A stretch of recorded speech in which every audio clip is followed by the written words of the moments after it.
But one of the things I'm going to miss in this talk is going to one of the nice pubs of Cambridge afterwards.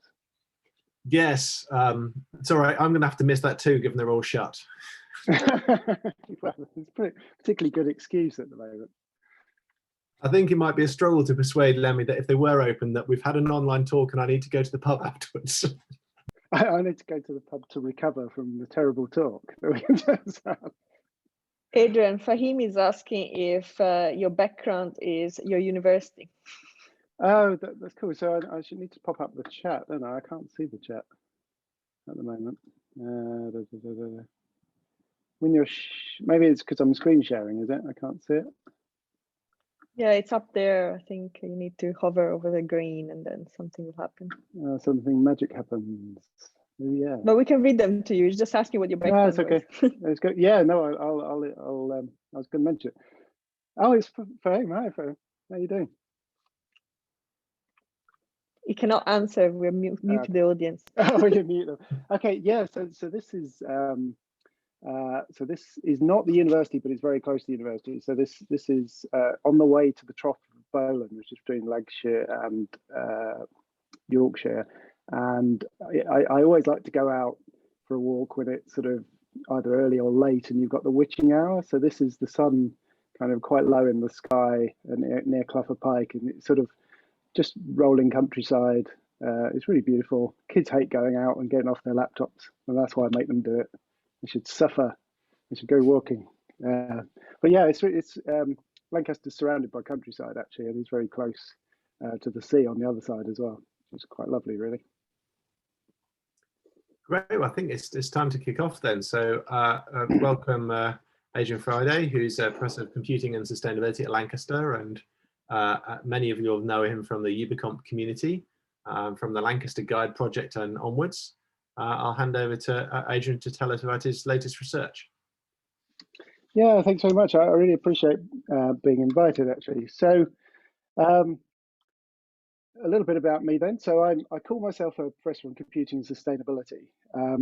And that means really I'm kind of caring about the impacts that computational technology can have on the world and how it can help us understand it in terms of sustainability, but also change it to make it more sustainable. Done a lot of different studies in my time. I've focused in things like domestic energy demand, impacts of shopping behavior on carbon footprint. I've got another project that's just started on time series and industrial energy data. But this one was a bit of an unexpected project, really. It's taking work we did on with the Transport Research Group at Southampton, focusing on how you make last mile logistics more sustainable. And one of the things we discovered was actually there's a lot of congestion in cities, that the data sort of uncovers how much people are walking and also how much they're tying up the road system, parking at the side of the road to deliver parcels in the city, and how you could use gig economy workers to we almost go back to a Victorian system of curbside porters and think differently about that system. And then it occurred to us, actually, what's life like for those gig economy workers? And I will come on to what gig economy work is. Just I expect most of you know, but I'll tell you anyway. This is work with my colleagues Oliver Bates, Caroline Lord at Lancaster, Tom Jarrett, Fraser McLeod, and Andy Oakey at Southampton, and to me, Martina Sikora, who's more of a kind of a OOR business guy at the business school. And we also touch on some stuff with Ben Kerman at York. Oops, focused on the wrong window, sorry. Okay, why is my PowerPoint not advancing? Oh, come on. I think it's when I popped up the chat. I'm going to try hiding the chat. No. So we tested this, didn't we? And it allowed me to advance my slide when we tested it. It's really, I do apologize, folks. This is classic online lecture thing. Oh, well, I can click in the window. Oh, there we are. Right, okay, so I can't use the keyboard. Who knew? Right, so I better acknowledge the funder, otherwise they'd be very upset. Normally they'd be paying for my train ticket. Obviously the commute was rather better today. So this is a project I've called Flip Gig, sort of flipping the gig economy. We're about a little over halfway through, and it was funded by the EPSRC. And some of the fieldwork I'm going to talk about was co-funded by a network plus called Not Equal. And this is very sort of interdisciplinary applied work that we're doing with Transport for London, Moralis, who do kind of transport routing, and some logistics operators. So I'm going to try and convince you that you should care, first of all. So my argument here is that computational systems and ICT are now at such a scale, they're really changing society, right? So if you think about the carbon footprint of data centers, or the way social media influences elections, so I won't mention Cambridge Analytica, or how the convenience of, what have I done with it? There we go. The convenience of this guy, this is a smartphone, okay, background error, allows us to just click and order things.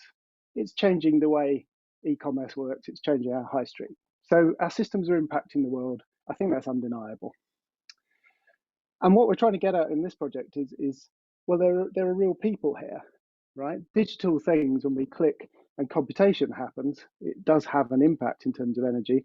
But when we click on something like bring me some food on Just Eats or Deliveroo or something, someone has to do some work, and they've become kind of commoditized within this digital system. So this sort of very clean user interface has kind of hidden what the experience is like to them, really. So what we're trying to ask in terms of this project is, how fair and sustainable is that work? And what occurred to us is there might be sort of biases in the algorithms, or ways in which the algorithms are not thought through in terms of the impact on the users and the environment, that might be leading to unfairness, might be leading to unsustainable outcomes. And what can we do about that? Okay, my keyboard started working again, bizarre. Right, so let's look first at how this is pitched, right? So this is the kind of thing you see. This is just taken directly from, I don't wish to vilify Deliveroo particularly, but it's just an example. These are very disruptive, digitally mediated online businesses. And their mission statement is to become the definitive source of food, really. So you click, you have a freedom of choice, it's incredibly convenient, and the food just magically turns up at your door. And if you look at how the gig economy work is pitched for the workers, then it's very similar. They're smiling, they look kind of nice and ethnically diverse, as you'd expect, and you can make money on your own schedule. It's convenient for you as well as a worker. You work and then you earn money when you do the work. And again, it's this sort of very clean and very simple, convenient way of pitching what this kind of work is. So just so that you know, and I'm sure you all do, the gig economy is work that's mediated by digital platforms. And really, there's an enormous amount of types of work that are mediated in this way now. But I'm going to be focusing mostly on kind of food deliverers, because those are the people we've been really talking to. There's a digital platform. These are very disruptive businesses. It's a digital platform that matches workers to work, and their performance is measured by the platform. And you sort of accept work on an item by item basis, and these are called gigs. And your pay is typically linked to how many of those gigs that you do. Why is this attractive to these disruptive businesses? Well, the workers are essentially considered self-employed. They're independent contractors. They're not really assets of the company in a traditional way an employee workforce is. But they're on demand, responding to demand. They can sign up, they become a pool of workers. But the workers themselves provide the infrastructure, right? It's their bicycles, their scooters, their cars. If those things need maintaining or whatever, that's their cost, not the employer's. As an employer, normally you have to pay people when they're sick, give them some entitlement to holiday, when they get pregnant or their spouse does. But none of that, right? That's all the worker's concern. And they're self-employed for tax purposes, so that simplifies your payroll, and you don't have to pay much of that stuff. That comes out of the employee's cut. And if you look at Deliveroo, and I don't wish to make an example of them particularly, they take a sort of 35% cut of the transaction, which I would say is a pretty healthy profit in anyone's book. And like all disruptive digital businesses, they've got all this data that they can monetize. They know when you're buying, how much you're spending, what types of food you're getting, and that's all very valuable as well. I suppose the other thing to say is this is a very growing sector, right? There's last year, the Fair Work Foundation thought there were 50 million gig working platform workers worldwide, and we're almost at 10% of work-aged adults in the UK.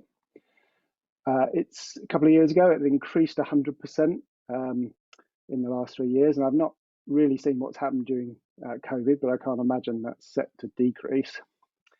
And this is changing more than just food systems, right? You can buy babysitting, you can buy graphic design. If you're a particularly nefarious-minded student, you can buy essays from academics all around the world, and all sorts of other services as well. And I mean, just to throw away there, COVID has led to a 30% increase in online shopping, and some of that is backed by gig work. So if we think about just touch on sustainability for a moment. Each of these transactions, especially in food, is a very time-sensitive transaction. The food needs to get to you hot, and you want it. You don't want it in the future. You kind of want it now. So it's generating trips in our cities. It's generating journeys. It's depending on how those. I was in Lancaster the other day, and an Uber Eats guy in a car just stopped in a one-way street. Cars parked either side of him, ran in because he had nowhere to park, blocked that road for as long as that took to drop off the goods, and until I could go then. So it's sort of changing congestion patterns in the city. Certainly that car was spewing out some fumes, so it was causing pollution. It's all kind of urban mileage. But it could also be the guy on the left here, on his bicycle. It could be quite a environmentally low impact vehicle, and that's possible too. And what you typically find is that the civic infrastructure itself, the city, has a certain affordance. It's maybe easier if you're on a car, or it's easier if you're on a bicycle, if you're in Denmark or something, depending on how that civic infrastructure shapes that. And data can kind of help us appreciate that.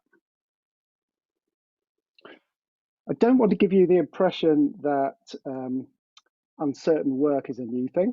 So this chap here was he was a docker on the Thames, and he's what's known as a brass tallyman.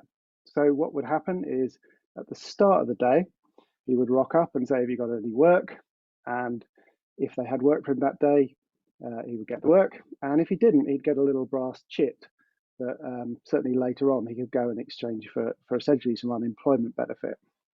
But I just want to point to the granularity here. So he used to know on a day basis whether he had work.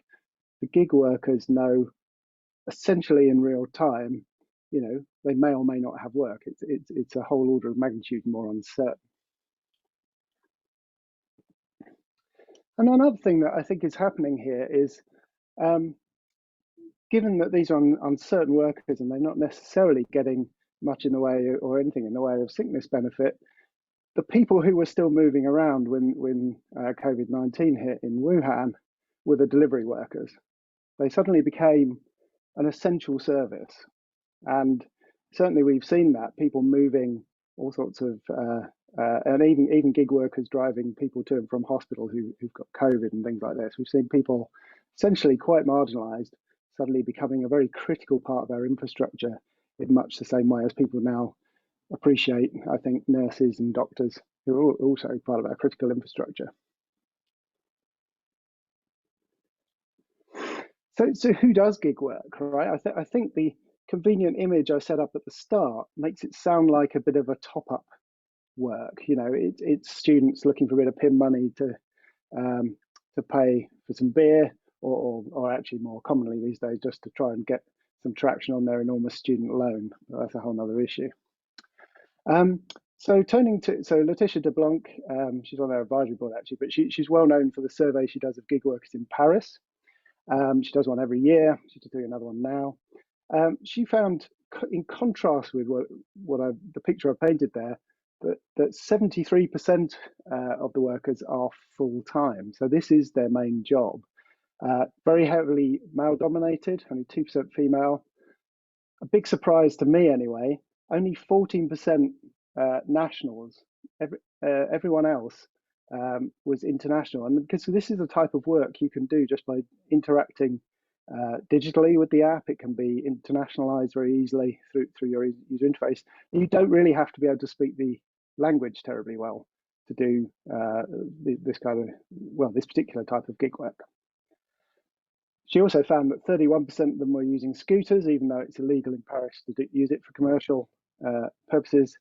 And over the years, an increasing number of people using shared bike schemes because they were having their bikes stolen, and e-bikes, which are these sort of electrically enhanced bikes, that can give faster range and so on, more expensive.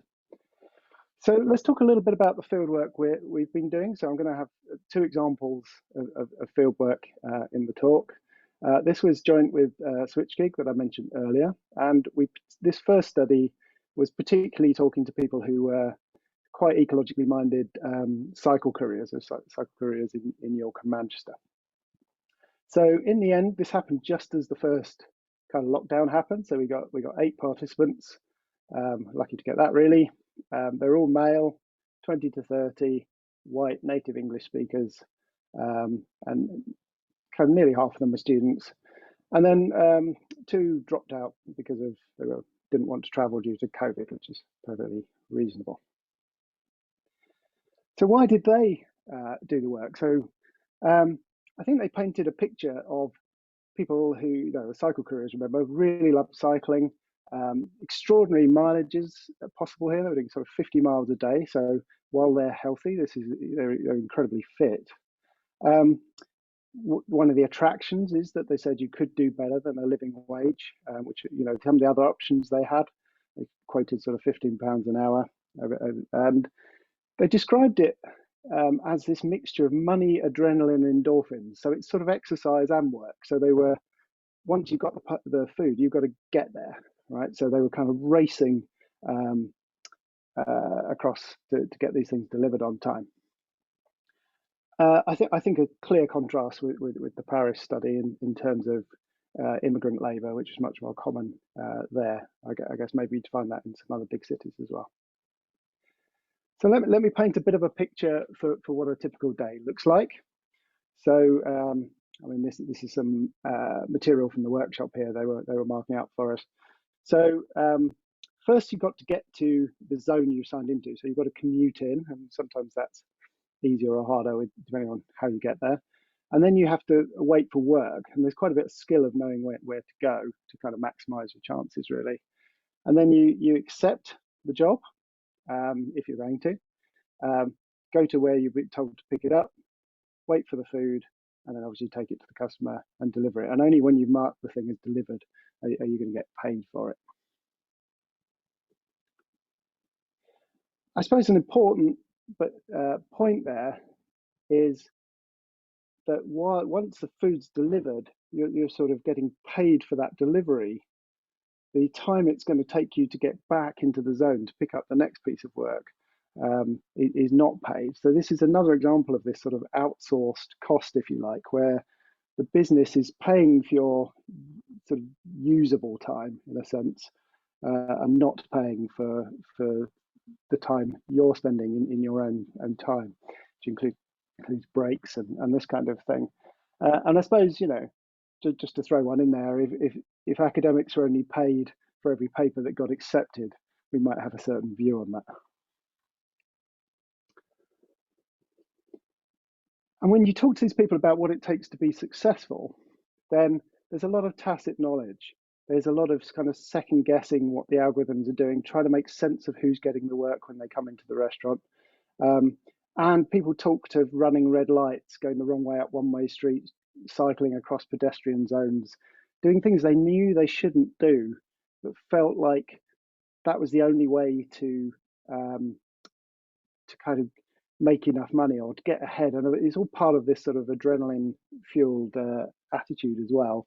And knowing which job not to accept was quite important in terms of not putting yourself in the wrong position or putting yourself in harm's way. And this certainly seems to match what Karen Gregory found in Edinburgh as well. So it's a very similar kind of pattern of behaviour. I think one of the things these platforms are doing is essentially gamifying employment. If you've ever got a builder or a plumber, you know that real, independent contractors usually have some say about when they do the work and how much it's going to cost you. Here, it's much more dependent on the availability of sufficient work, and that's by no means certain, and we'll see an example of that a little bit later. The pay and reward is linked to the number of workers, and it is linked to how urgent it is to get that item to someone. So if the work hasn't been accepted for a while, or the food's been waiting for a while, then the rate of pay for the job goes up. And I think that's true of Uber taxis and things, as well as Uber Eats. So they described peak and super peak times. So although conceptually you've got freedom about when you work, actually, if you want to maximize your revenue, you're going to have to go out in the rain or the snow or something when other people are working, so you get a bigger share of the work. And you're going to have to target these unpopular hours, sort of late night on a Sunday, this kind of thing, if you want to make enough money.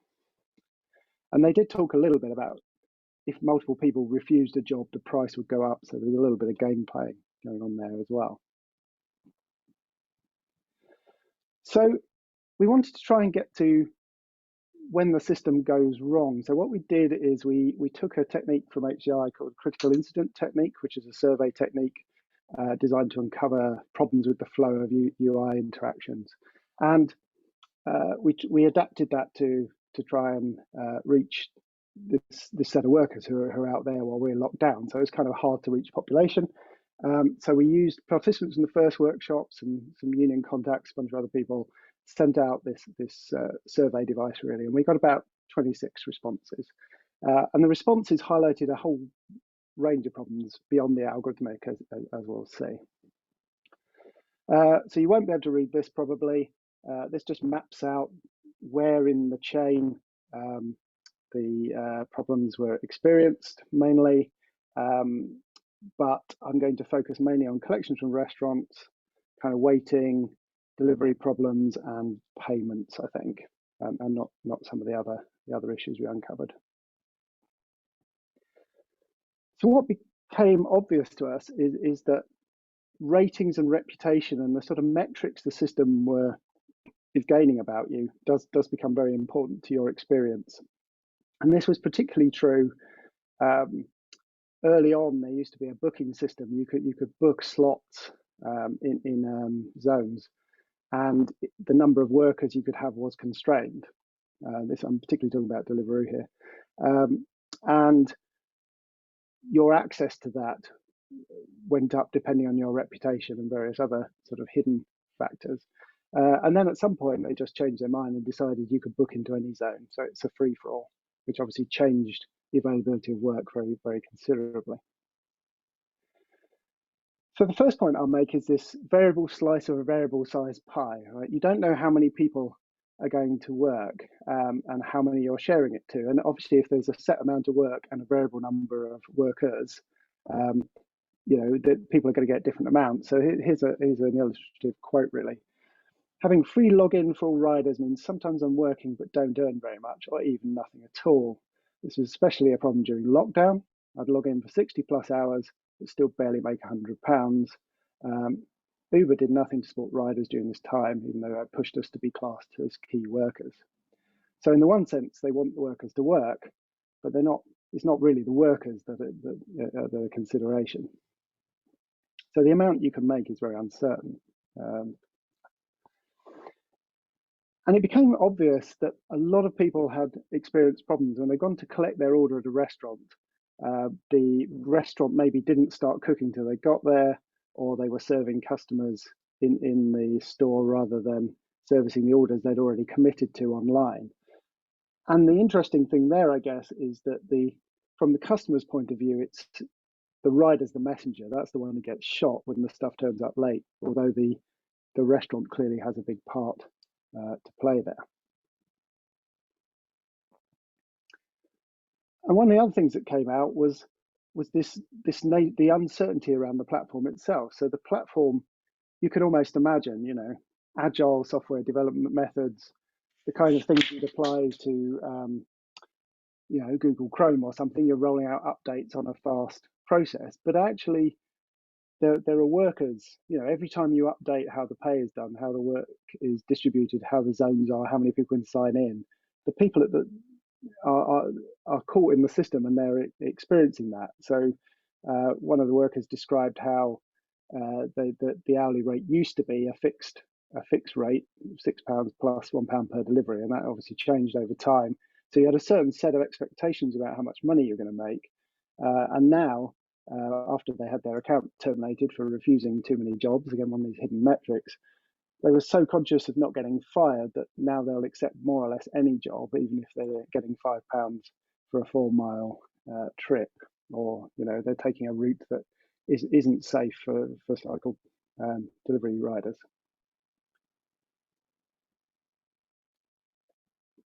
We also talked to them a bit about sustainability, and we had several people tell us that they felt that cyclists were deprioritised over motorised vehicles. I mean, obviously, we don't have anything systemic on that yet, but what you could imagine is it might just be an artifact to the algorithm that the faster journeys are completed by motorised transport. Therefore, it might rank the ones that typically have a faster response time. We certainly had people say that in some cities it was faster by bicycle anyway. But this also could be a structured choice in the design of those algorithms as well. And I think it's important as algorithm developers, when we think about how algorithms are developed, it's often easy to think the data and the input to those algorithms is going to be complete and correct. I mean, and in a system that involves human actors, this is not necessarily the case, right? So this incident on participant 4 basically illustrates this. The customer entered an incorrect address, which didn't exist. The platform doesn't validate this very hard. And what they were really doing was they knew they were outside the delivery zone and couldn't request the service. So they set the postcode inside the zone. And then when the rider got there, they said, hey, you know, I'm really on this housing estate outside the zone. At this time, it was quite a dangerous housing estate where they didn't feel safe to go. So what they did was cancel the order. And of course, the worker had to go into the zone, then can't deliver it. So they're not going to get paid. And then they've been told to take the stuff back to the restaurant. So they've got 2 journeys, all that effort and no pay. So here's another example, really. So I mean, anyone who's bought anything on Amazon that has fishy reviews will know that not all ratings are genuine. But one of the challenges for the workers here is they can get sacked if the ratings are bad, right? And not everyone is particularly scrupulous when they're entering reviews and ratings. So here's an example. I was riding my motorbike down a quiet street on Friday night. 2 drunken men tried to pull me off my bike and were grabbing at me. I managed to ride off. They were so terrified they wanted to stay away from work for a few days to recover. But the system said, you know, if you're going to lose all your bonuses this week if you don't work your slots, so back to work for you. And there are some quite. I mean, there was someone. I don't know how prevalent this is, but there was someone killed last year in London who was a gig worker. So they have brought in a sort of CCTV system in some areas now. But quite often, people are abused. The food's late, the food's chucked in their face. You know, there's been examples of female riders being harassed by kind of drunken customers and that kind of stuff. And I suppose, you know, it's about surfacing the experience of these people and thinking if we can do something to help them in this situation, really.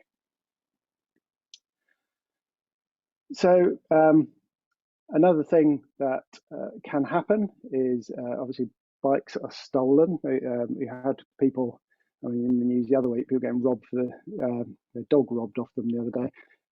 These bikes are valuable. The e-bikes are even more valuable. So thieves, and theft is a big problem. And I mean, there's some stuff about COVID payments and being self-employed there, but that's another issue, really. But anyway, I mean, they're definitely in fear of falling foul of the system and their account can be terminated. And I suppose one of the issues there is when your account's terminated, you typically lose access to your data as well, which you might need to support some kind of evidence-based case to do anything to appeal.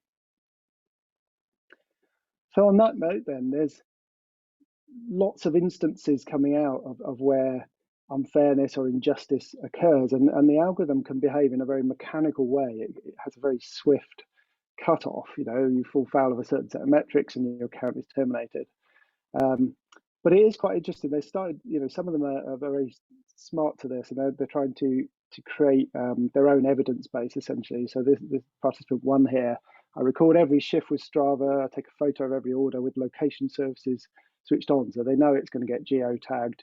And when, in this case, Deliveroo, but I'm sure it could be anyone, they said, they cancelled an order that seemed to be a bogus order. They then said, we won't pay you because our geotagging says you weren't near the customer and you didn't swipe deliver. They couldn't swipe deliver because they cancelled the order off their system. They had their own evidence to kind of fight it. And I think there are things we could do to help make that easier. So I think sort of moving away from these specific instances, I think this kind of these kind of digitally mediated work platforms really should be making us ask some hard questions. Like, is this a socially sustainable type of work? Should people be paid as in these sort of micro paid kind of ways? And is this good work to do? I mean, we've definitely got people enjoying being a cycle courier, but we also got these stories about how hard it can be, how dangerous it could be as well. And we still don't know whether this is taking us in a more or less sustainable direction, although, every cycle journey that replaces a car journey from me, for example, is probably a bit better. So these technologies are disruptive. They're changing when and where people work. They're encouraging an outsourcing of costs from businesses who are making quite a lot of money, really, and their overheads are being transferred to the worker, essentially, and that's a sort of hidden. That burden is sort of hidden. I think it should be making us ask questions about what is acceptable employment in this digitally mediated, disruptive world, and the granularity of what's being paid. Also, I think, as we think about these companies paying, they are using the broader infrastructure in terms of our streets and our police services and various other things. And there's a question of how we pay for that as well. I don't want to go too deeply into the environmental impacts of this, but I guess one thing I would observe is that digitally mediated technologies, it becomes very easy to get growth, and we've seen that this is a growing sector, right? So convenience has a rebound effect, that as we digitally click, we encourage a service that has impact, where the impacts are very hidden. And depending on what we draw the borders around, we will have a different assessment of the energy and carbon impact of those things. So, I can go into this later if people are interested, but we could be looking at, the carbon intensity of the food and the ingredients, or the amount of packaging we're using. We could be looking at the different transportation modalities down the supply chain, and sort of the intensity of the food choice and various other things as well. Do we include the embodied cost of manufacturing those, the bicycles, the scooters, the cars, and amortize that cost, or do we just focus on journey mileage and externality due to fuel? Lots of considerations. So I think we've seen a bit of a pattern here of gig economy workers being sort of independent, but somehow tied to the digital platform. They're dependent on it for availability of the work and continued access to work. They're dependent on it for making their money, and their voice has kind of been hidden in the development of the system. You can imagine there's interfaces for the businesses, interfaces for the customer, but actually sort of surfacing some of the status and the impacts of what's going on is kind of missing from that dialogue at the moment. And I think there's insufficient work in terms of keeping them safe. So here's a few sort of, rough ideas of things we might want to do that we can kind of discuss, I guess. Can we adapt the algorithms to ensure that pay is fairer? Maybe we can think about some upper and lower bounds on the number of workers for the amount of work potentially, and that's certainly something we're playing with in the project. I think there could be more in terms of HCI design. There could be more sort of transparency and attribution of the hidden costs and externalities that would maybe encourage choice or surface this so you can have a dialogue with policymakers, with the businesses, and so on. I've already talked about keeping them safe and better tools for doing that, and maybe tools for helping them avoid take so many risks to do their work as well. I think there are tools already emerging that help workers reflect on what they're paying versus what they're getting paid for, and I think more could be done there anyway. And I think better evidence sets, again, better access to a worker's data, and there is some work. I forget with Liverpool, I think it is, where they're working on sort of freedom of information and GDPR requests, and then helping workers mine that to better understand the importance of that data. And I think very little is known about what this work is like on the ground, and my intuition is it varies very considerably based on how hilly the area is, how dense it is, how close your restaurants are together, this kind of thing. So more could be done to gather, a bit of a call to mobile computing here. More could be done to gather better kind of ground truth.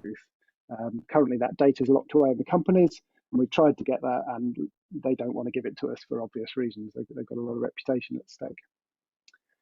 And I think more could be done to promote community and mutual support and collaboration between the workers themselves. So just to give you a couple of quick examples, in York in Valentine's Day 2019, I think this was over the fact that Wagamama's packaging leaks. So you systematically get a problem of people turning up and the food spilt, and then people don't want to pay and that kind of thing. The riders then went on strike, and they basically stayed outside and handed out information to other workers, and eventually the food was kind of backing up in the store. So there was a bit of collective action and bargaining power going on there. And then you may have heard of this before. So for people who know Amazon Mechanical Turk, which is an online platform for doing online work, sort of another digital mediated micro work platform. What Lydia Rani did was come up with Turk Opticon, which basically tried to redress the balance of power, tried to help you review the work, the people setting the work, how good employers are they effectively. So the analogy here might be, how good are the restaurants, how good are the customers that you're delivering to, should you be delivering or boycotting them. So maybe there's analogies there.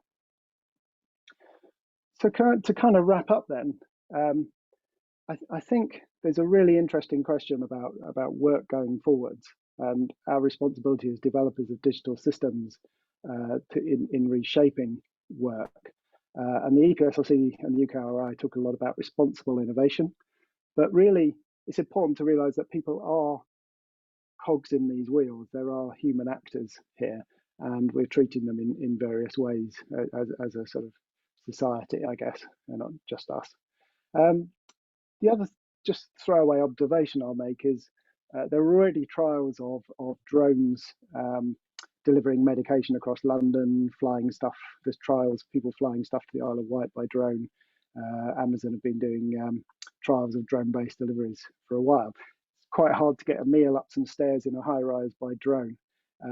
But in a sense, we are seeing a landscape which is going to have more autonomous actors and human actors. And we're going to have to answer that question about what's okay for people to do. And when we treat people like drones, essentially, which is sort of what we're doing here, what does the nature of that work look like when we're making our investment decisions in these new disruptive business models.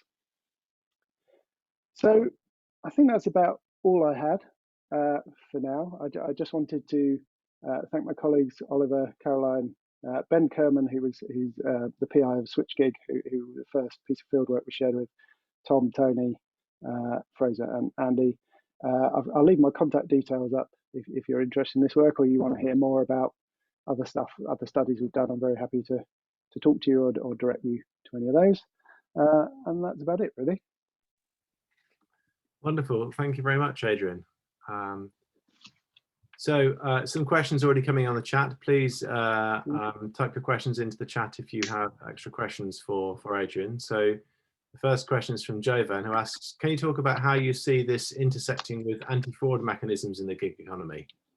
So ride-sharing platforms, for example, have to counter fake drivers or fake data coming in from adversarial workers. Are there any factors that you know of that should be exploited to avoid the tensions that arise around the burden of proof, and who gets to audit the systems in those situations?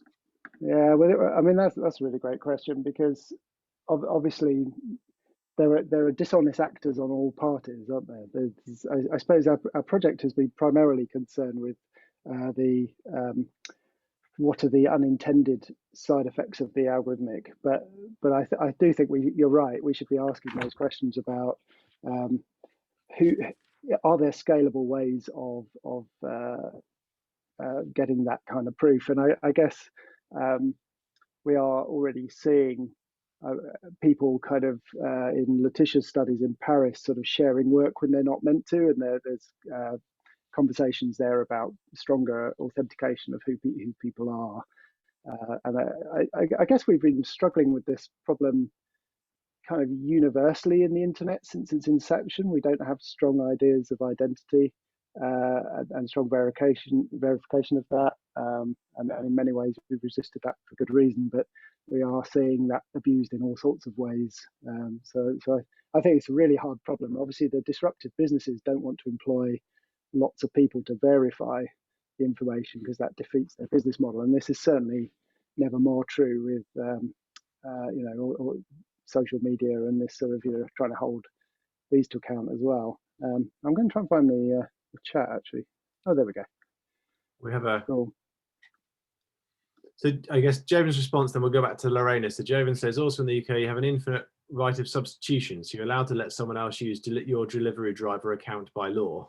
So that's a sort of like interesting kind of point. Whether it applies the other way around is an interesting question. Can I subcontract my work, right? I'm not an employee, so presumably, in principle, you could kind of say, I'll get someone else. I'll get my son or my daughter to do this work for me. Yeah, no, I mean, they definitely, the T's and C's of the company definitely would prevent you from doing that, but we know it goes on. So that's a really interesting point, Jovan. Thank you for that. Lorena says, what is the opinion of the gig workers about using drones and self-driving cars for delivery? Do they see it as an opportunity or a threat because they'll be losing their job? Well, disappointingly, we haven't asked them that question. But that's one we should certainly go back with. I mean, there's a lot of suspicion that if you take something like Uber taxis, right, there's a lot of suspicion that people think the people are just a stopgap, and actually the ultimate aim is to remove them from the system. And I suppose in terms of the march of progression of technology and a narrative around techno-utopianism, that's a reasonable fear, right? We automate everything we can, and this is sort of third wave HCI honeymoon period or whatever we're on. There's quite a lot of identity recognition stuff going on in Uber taxis now to make sure the driver is who they're signed in and claimed to be. And there's been examples of people having payments not made because the error in the AI has not recognized them. They've got a hat on in winter or whatever, and it's decided not to pay them for a job, right? It's quite hard to get right. And we know there's sort of famous biases of depending on, who you train your AI with. I think it's quite a minefield there. I don't know if it's an opportunity or a threat. My dystopian view is that once you have self-driving cars that you just click and the car come and gets you. People are going to, send their dog for a haircut, and we're going to have more trip generation rather than less. And certainly in our previous project, the way you try and defeat the growth in traffic is by aggregation. And what this sort of infinite ability to just have more small journeys is doing is defeating they're very time sensitive. It's a sort of, a subset of a traveling salesman problem where you've got very time constrained windows. So it's very hard to aggregate, right? It's very hard to make this more sustainable. And so I think there are interesting things you could be doing with, like, postal service 2.0 with drop boxes and things going around delivering stuff in the mornings, not for this particular application, but in more kind of general logistics, collections and deliveries type stuff. I wanted to take you back a little bit to the brass tallyman example that you gave. Yeah. And in particular, whether that kind of work, why has that disappeared? Is it because it was made illegal? Is it because people decided they didn't want to do it anymore? What is the long-term sustainability of the gig economy itself? Is it going to be regulated out of existence, or will people just stop doing it because it's not pleasant or nice? Yeah, I think that's a really interesting question. So I think in the case of the brass tallyman, it was unionisation. It was really kind of strikes and unions, and the dock workers became much more militant, and then it became a thing you weren't allowed to do. It was seen as unreasonable to do to workers, and I suppose in a way we've sort of delegated the moral imperative to these Silicon Valley investors at the moment, and I don't really hear much discussion about this in terms of fair work. Although I'm quite sure there are people working on it that I just haven't come across yet. I mean, certainly, what's Karen's name in? It's going to come back to me in a second. In Edinburgh, she's very concerned about it. There's a lot of people working on gig economy work from different disciplinary perspectives. I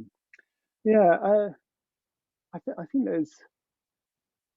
You gave an example earlier in your talk, right, of unionisation in a small scale sense, right, where there was a Wagamama, where they kind of just blockaded the place and persuaded all of their fellow kind of workers to do it. Workers just not to go in and pick up the food, and so there are pinch points in the system there.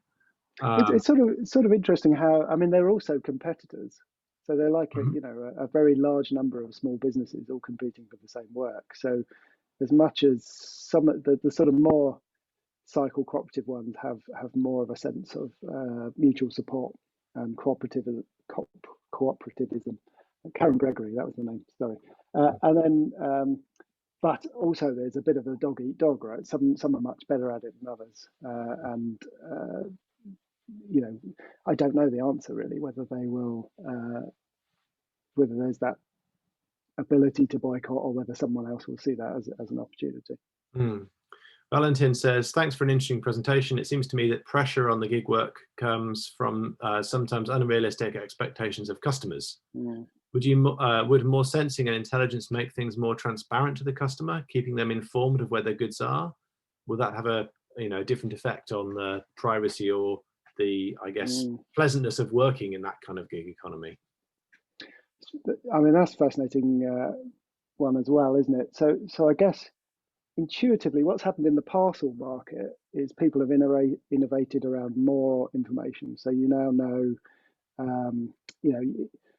your parcel's out for delivery. Your parcel's out for delivery. Your driver's going to be with you between 1 and 3. Your driver's on your doorstep. And that has become very transparent. And actually, my expectation as a customer when I don't get that now is, well, where's my parcel? I'm not going to. It's pretty easy to wait in all day at the moment, but that wasn't always true. But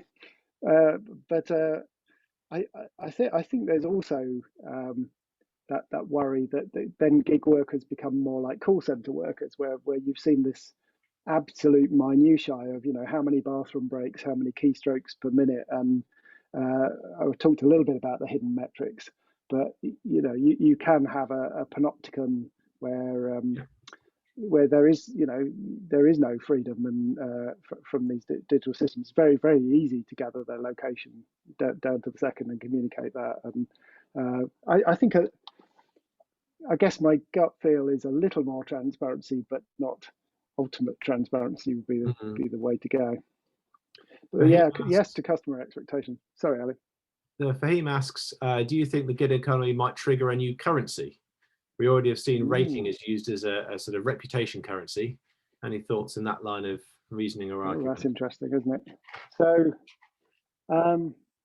yeah, who was it I was talking to where we were talking about why digital currency is single dimensional? I can't remember how I even got into that conversation, but I think it was about a sort of extension of a digital local currency. We were talking about, could you have a vector currency that encourage more sustainable things linked to kind of supply chain or how the goods got there or something. And you could, I guess the ratings are almost a multi-dimensional currency, aren't they? How polite were they? How hot was the food? All these kind of things. So you could, I mean, in a way, we've already moved away from cash almost overnight during COVID, haven't we? So there's plenty of opportunity to have new currencies. Don't get me started on Bitcoin. A direct example would be, you want to give up your role as the gig worker, but you've got a lot of credit with the. You sell your phone with the app on it to someone else, or when you go on holiday, you get someone else to run your rides for 2 weeks. I bet, but if you trash your reputation, that's definitely the end of you'd have to really trust that person, wouldn't you? Well, I guess if you're selling it on, you're stopping it, it doesn't matter, right? You just charge the highest bidder. If you want it back afterwards, you might ask for a deposit or some other kind of so you do see this, don't you, in gamer communities? You see people selling their profile for quite large amounts of money, but I suppose the lock-in, if your currency was really tied to your employer and had no value outside of your employer, that would be a really dangerous situation, wouldn't it? Then you really are locked in. So, an interesting idea. Great. Well, thank you once again for giving a really thought-provoking talk. I really enjoyed it, and you've generated some thoughts and perspectives from others as well. So on behalf of everyone, I'll give you a sort of lonesome round of applause. I thought for a moment there you were going to give me a rating, like a micro payment, No, it's really, really nice. Obviously, I would have liked to have seen your faces to see, in person, and maybe one day soon that will be the case. Thank you very much for inviting me. I've enjoyed it. So wonderful. You've got 5 stars from Fahim. Yeah, you're very kind, Fahim. Everyone else will go and leave me a review on Academic Advisor or whatever it is. Right, take care, everyone. Very good. Thank you very much. Keep washing the hands, as they say. Bye, everyone.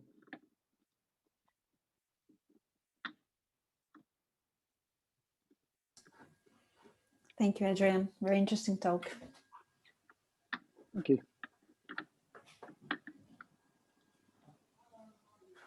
No, it's great, and yes, we'd love to. Oh, he's gone. Never mind. All right, bye-bye. Thanks for organising, Lorena. You're welcome. Thank you. Bye-bye.